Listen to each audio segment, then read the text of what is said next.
দারুণ স্বাদে সিম ভর্তার রেসিপি চলেন আপনাদের সাথে শেয়ার করি। আসসালামু আলাইকুম, হ্যালো এভরিওয়ান।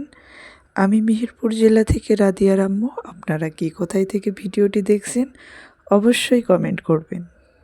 শীতের সকালে সিম ভর্তা নিয়ে চলে এলাম। তো আমি ফ্রেশ সিমগুলোকে আটি ফেলে দিয়ে ভালোভাবে পরিষ্কার করে ধুয়ে নিচ্ছি। তো ভর্তাটার জন্য এখানে আমি পেঁয়াজ কুচি করে নিয়েছি আর ৬-৭টার মতো শুকনা মরিচ নিয়েছি।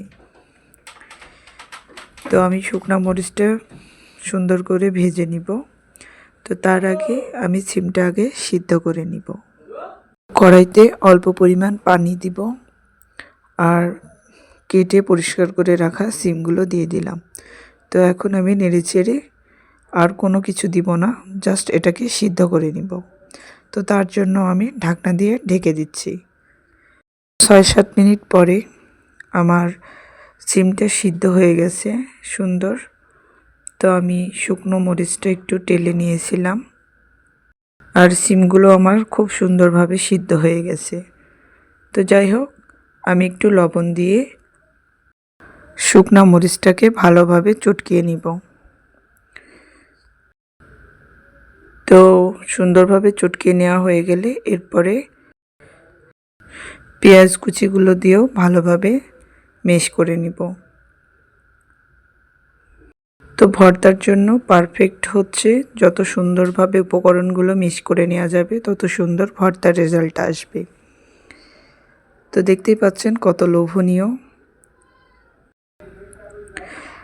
অবশ্যই চ্যানেলটা সাবস্ক্রাইব করি, পাশে থাকা বেল আইকন প্রেস করে অল নোটিফিকেশন অন করে দিবেন এমন সুন্দর সুন্দর ভিডিও পেতে।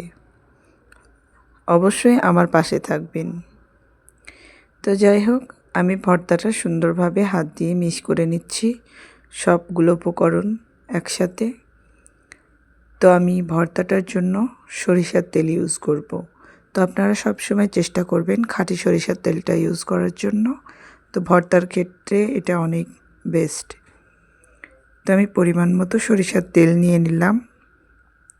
তো এরপরে আমি আবার সরিষার তেলটা দিয়ে ভালোভাবে মাখিয়ে নিব।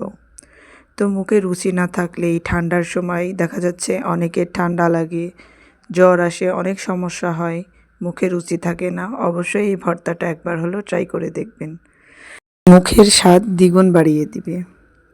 তো আমার ভর্তা রেডি। এখন এটা আমি গরম গরম ভাতের সাথে পরিবেশন করব। তো আল্লাহ হাফেজ।